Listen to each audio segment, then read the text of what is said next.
Test 6. You will hear a number of different recordings, and you will have to answer questions on what you hear. There will be time for you to read the instructions and questions, and you will have a chance to check your work. All the recordings will be played once only. The test is in 4 sections. At the end of the test, you will be given 10 minutes to transfer your answers to an answer sheet. Now turn to Section 1. Section 1. You will hear a conversation between an agent from City House Services and a customer who wants to have her house cleaned. First, you have some time to look at questions 1 to 4.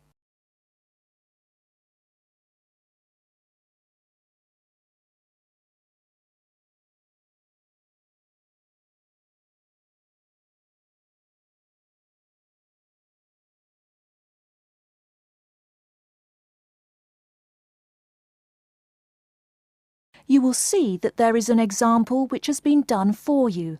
On this occasion only, the conversation relating to this will be played first. Good morning, City House Services. How may I help you? Good morning. I'd like to arrange to have my house cleaned. Certainly. I just need to ask a few questions. First, could I take your name? Yes, it's Barbara Hill. The woman says that she is Barbara Hill, so Barbara Hill has been written in the space. Now we shall begin. You should answer the questions as you listen, because you will not hear the recording a second time. Listen carefully and answer questions 1 to 4. Good morning, City House Services. How may I help you? Good morning. I'd like to arrange to have my house cleaned. Certainly. I just need to ask a few questions. First, could I take your name? Yes, it's Barbara Hill. Thank you. Next, is your house in London? Yes, it's in Kingston in southwest London. Okay, southwest London, and, what's the postcode? SW105. And what is the square footage and what rooms will be cleaning? The whole house is 268 square feet, and there is no need to clean all the rooms. I only want to have my bedrooms cleaned. Okay. How many bedrooms does the house have? 3 bedrooms. Oh no, sorry, we used to have 3 bedrooms, but we only have 2 bedrooms now. Are those single bedrooms or doubles? Doubles. Fine, 2 doubles. There's one more room which needs cleaning. It was used as a bedroom before, and now we have converted it into an office. I understand. 3 rooms have got to be cleaned. And are all of those rooms upstairs? Yes. Then downstairs we have a kitchen diner, conservatory and lounge. The kitchen diner is quite large and has the usual equipment: cooker with oven, refrigerator, cupboards and worktops. The conservatory has a lot of plants, but there's no need to take care of them. The lounge has a leather 3-piece suite and a large coffee table. Thank you. And do you keep any pets? Yeah, I really love keeping them. I've got 2 dogs and 3 cats. Okay, then if our staff come over to offer the service, please take your pets away. Have you looked at our service packages? Yes, I have one in front of me. Excellent. Before you hear the rest of the conversation, you have some time to look at questions 5 to 10.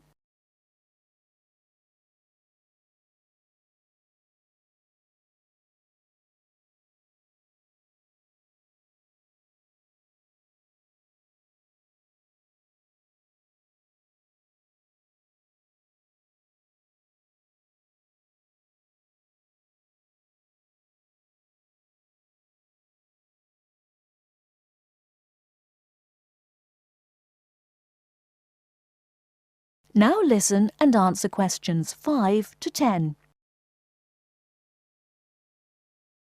Any extra services you need? Switching bed linen, work in the garden, clean the glass in the conservatory, that kind of thing? No. Actually, replacing the bed linen, yeah, that would be good. No problem. I'll just make a note of that. How about curtains, mats and carpets? What would you like us to do with those items? The curtains. I'll have to think about that. I think we should have the carpets cleaned really well every quarter. Mats can just be done with the laundry.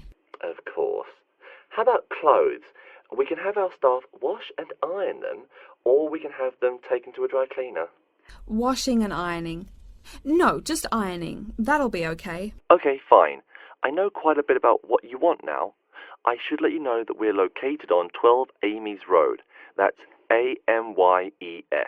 And we work on from Monday to Sunday except Tuesday and Wednesday. Could you let me know when is convenient for you? Next Friday. No. Oh, that's no good. My son invites his friends over in the afternoon that day. Perhaps next Thursday or next Saturday? Let me check. Okay, next Thursday. When is it convenient for us to come over and provide the service? Is it okay if we come in the morning? Or we may come in the afternoon. It depends on your schedule. I'm okay with any time. Just give me a call to let me know you're coming before you arrive. Sure we will. By the way, how long will it take for the service? We usually work 1 to 3 hours for house cleaning, and the work will take 3 hours at most. And of course, if it takes more than 3 hours, you should pay extra for it. Fine. So, let me just do some calculations. That is the end of section 1. You now have half a minute to check your answers.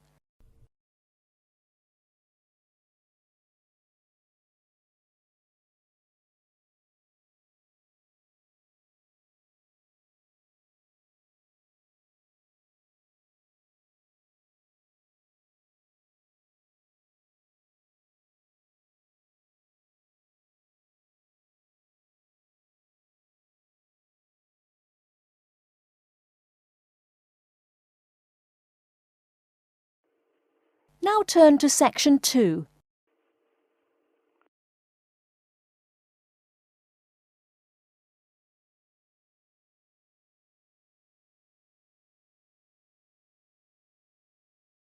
Section 2. You'll hear a talk by a security worker from Sydney Airport who is introducing the day-to-day operations of the Australian Quarantine Service. First, you have some time to look at questions 11 to 17.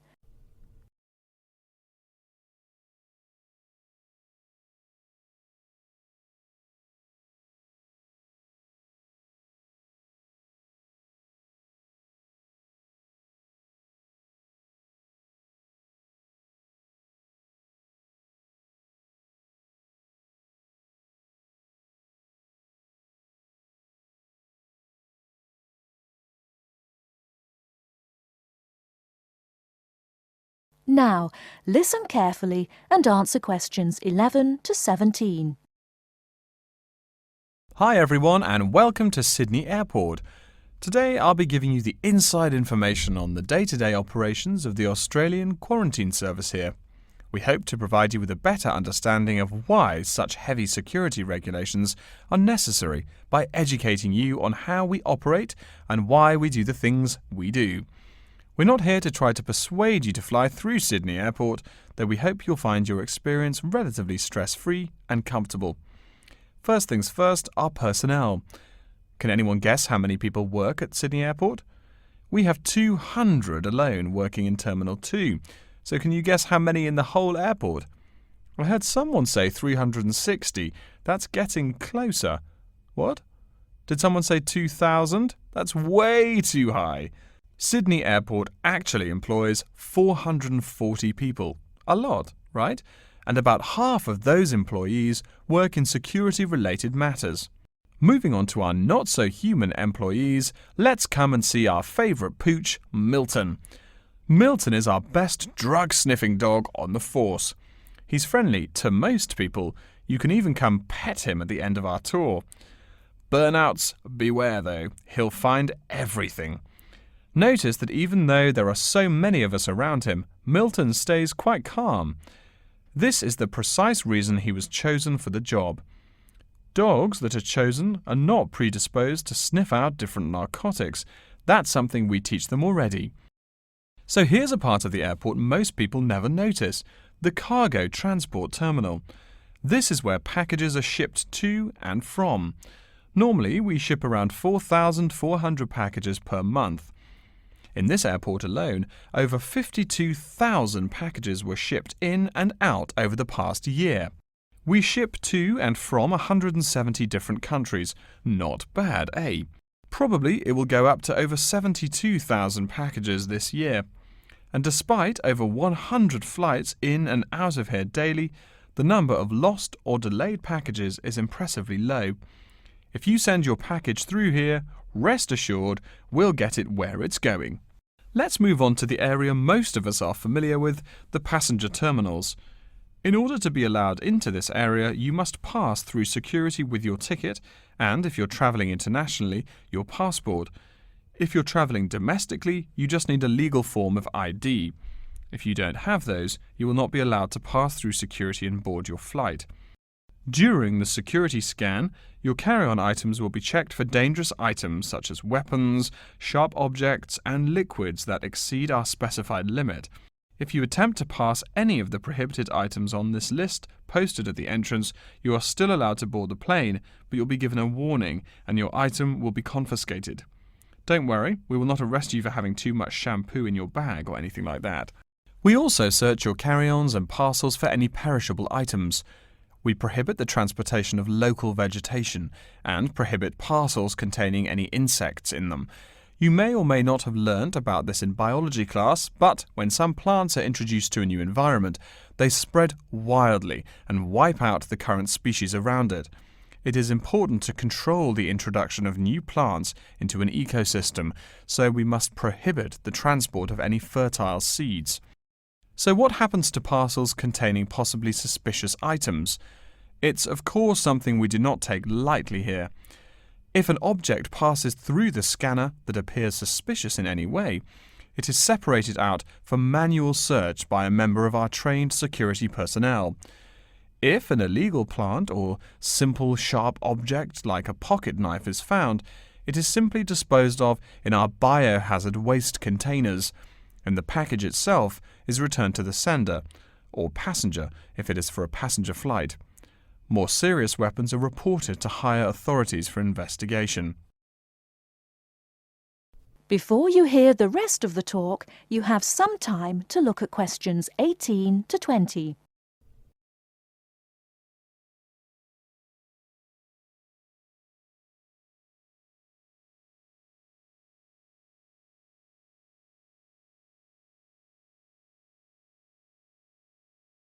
Now listen and answer questions 18 to 20. As far as parcel security, the material of the parcel is important. For shipped goods, the most common material used and the most widely accepted is paper. Make sure it is packed sturdy enough with no rips or tears. We've definitely had packages rip open before due to haphazard packing. A more common problem, though, is the package labels. When an item does not make it to the right place, this is the most common reason. The label may not be in the right place or marked clearly enough. If you're receiving any items from abroad that must be declared, please remember our guidelines in order to ensure the timely delivery of your item. Make sure it is packed correctly, and we ask that you notify customs between 2 and 10 days within the item's scheduled arrival date. OK, before we move on, are there any questions? That is the end of section 2. You now have half a minute to check your answers.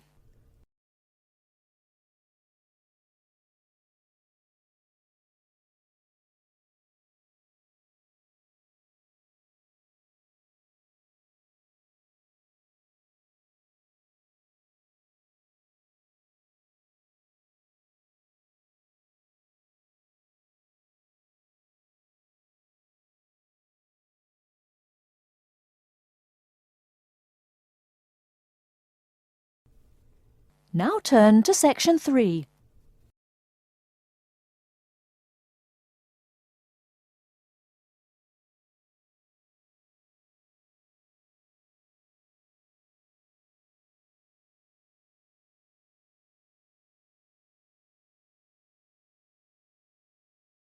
Section 3.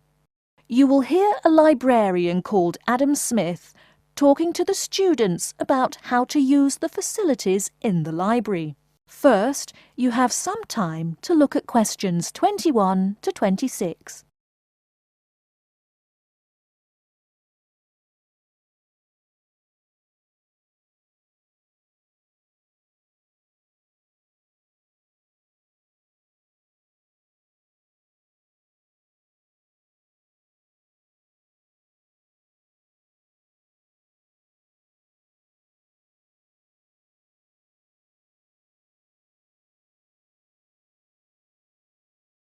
Now listen carefully and answer questions 21 to 26. Welcome. Please come in and gather over here around the tables. My name is Adam Smith, and I'm the librarian here. I'll show you around today and explain how to use these facilities. Hopefully, when I'm done with it, you'll know the ropes. And please feel free to let me know of any questions or concerns that you may have. Now we're at the gate of the library. Upon entering into the door, you'll find that the restrooms are on your left-hand side, and opposite them is a photocopy room. Many of you are wondering about the check-in and check-out process.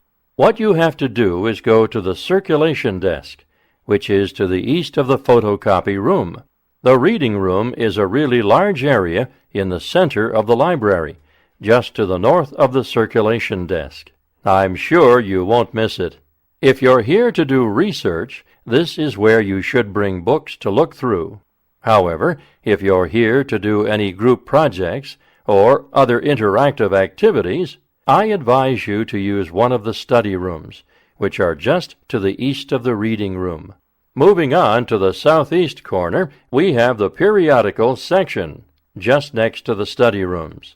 We have a collection of different newspapers and magazines in this section. You can get last week's weather reports, or all the top stories 5 years ago.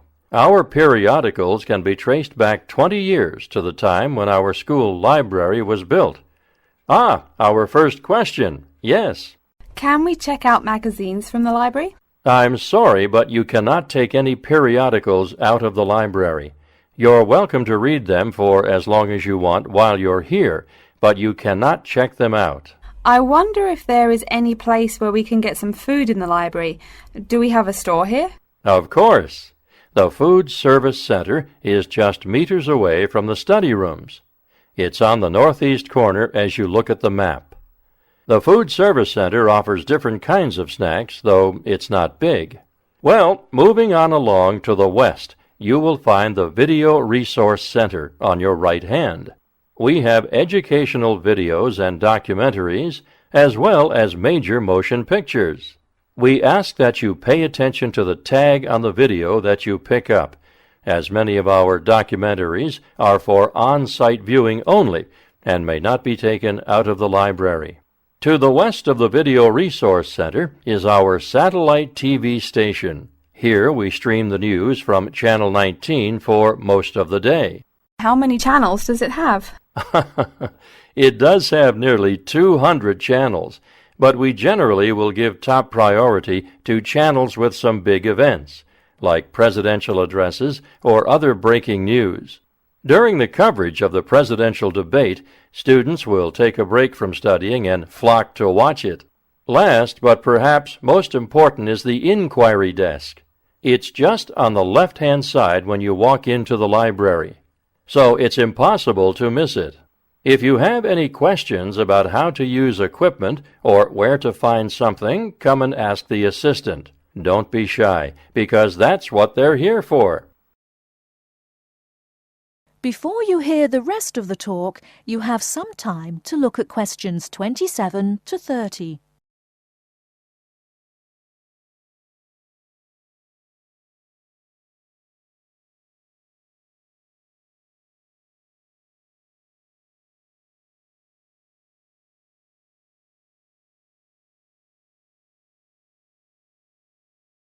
Now listen and answer questions 27 to 30. Speaking of questions, one of the questions we get asked is how to actually check out a book once a student has picked one out. If it's a fiction or non-fiction book, look for the pink and yellow checkout card inside the back cover of the book. You can also find information about the book on these cards, including its publishing date, genre, ISBN, and a log of dates it's been checked out before. Present this card to me or any library assistant, and we'll stamp it, and then the book can be kept for 3 weeks. You can find general information on a field of study by using one of our subject guides. We have them on paper here, but any of our computers will allow you to search within fields as well. What if the library doesn't have a resource we're looking for? Great question. I'm going to address that. Our library is a network with a number of other universities in the area, so if there is something you're looking for and it's available somewhere in the area, we'll be able to get it for you. However, there are universities which are not part of the network, so we do not share resources with them. If you want more information about the library and its resources, you'll find it in a labeled blue folder on my desk in the Enquiry section. Okay, so that's a lot of information all at once, and I don't expect you to remember it all. The most important thing is please be respectful of the staff, and if you need help with anything at all, come and ask me or one of the assistants. All right, any questions?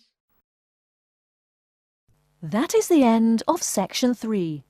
You now have half a minute to check your answers.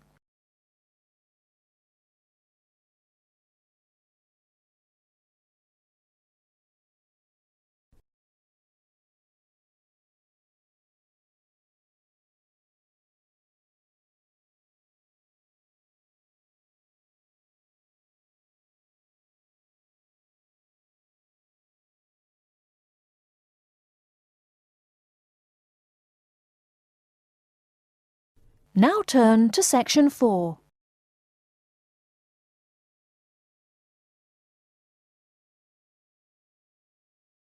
Section 4. You will hear a lecture about Crocodylus niloticus and its living habits. First, you have some time to look at questions 31 to 40.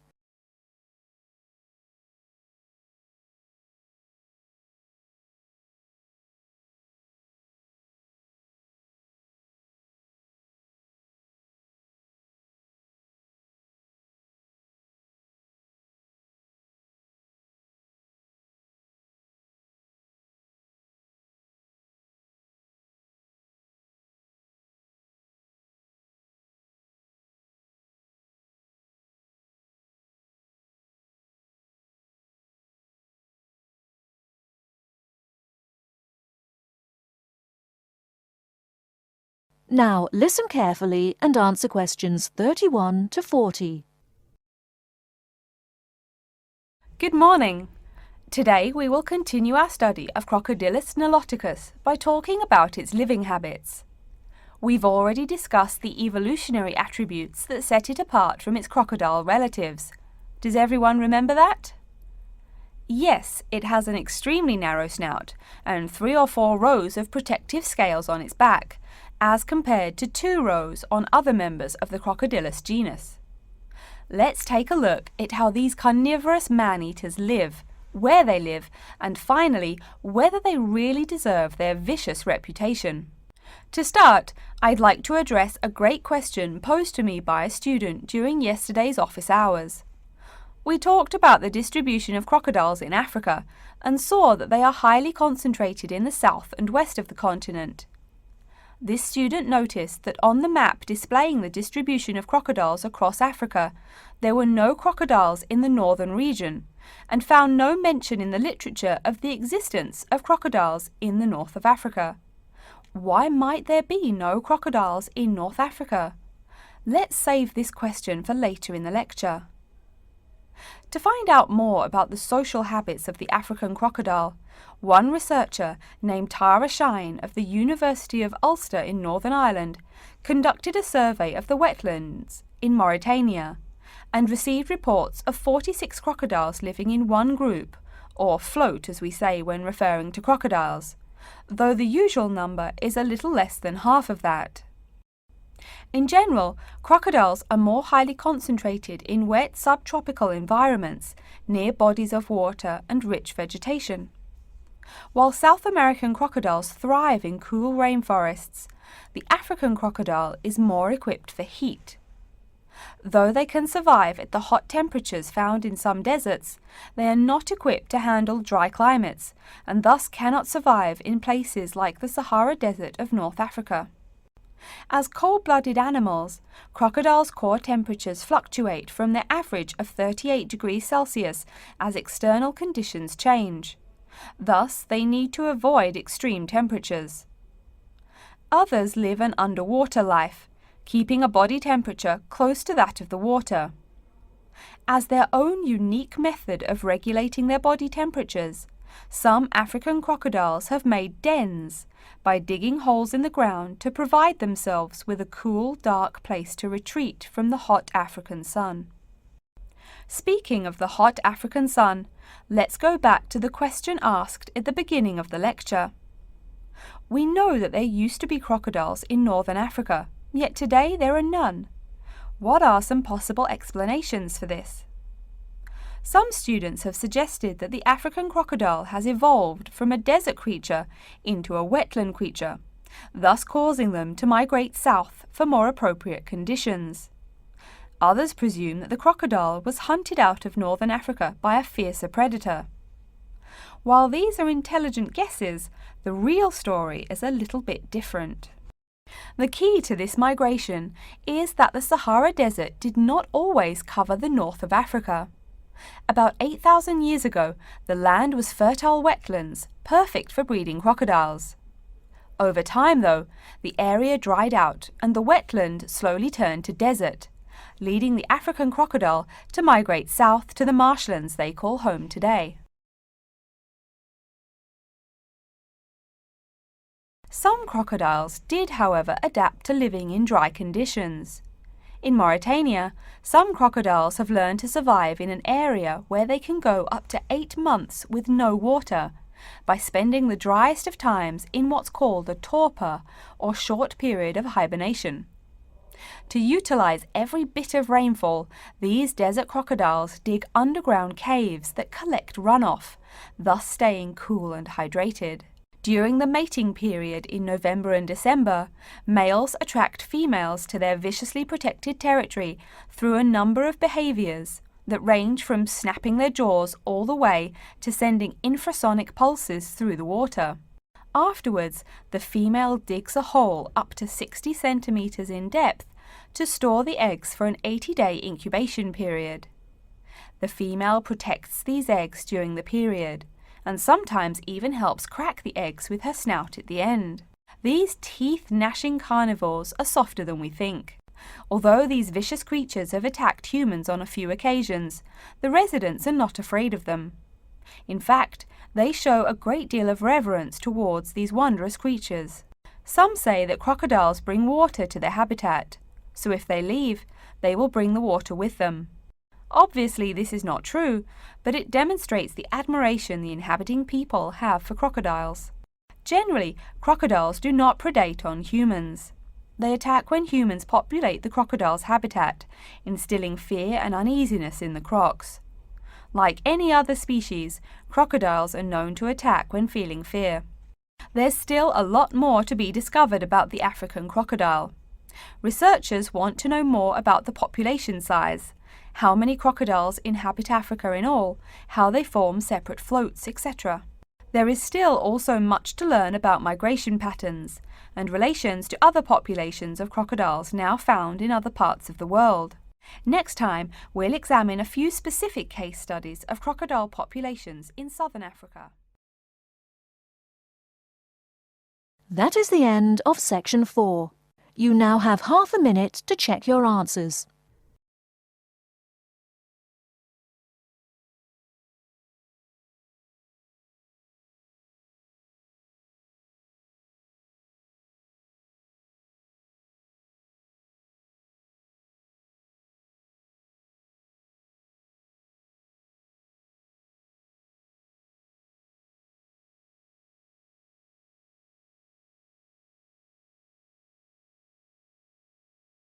That is the end of the listening test. In the IELTS test, you will now have 10 minutes to transfer your answers to an answer sheet.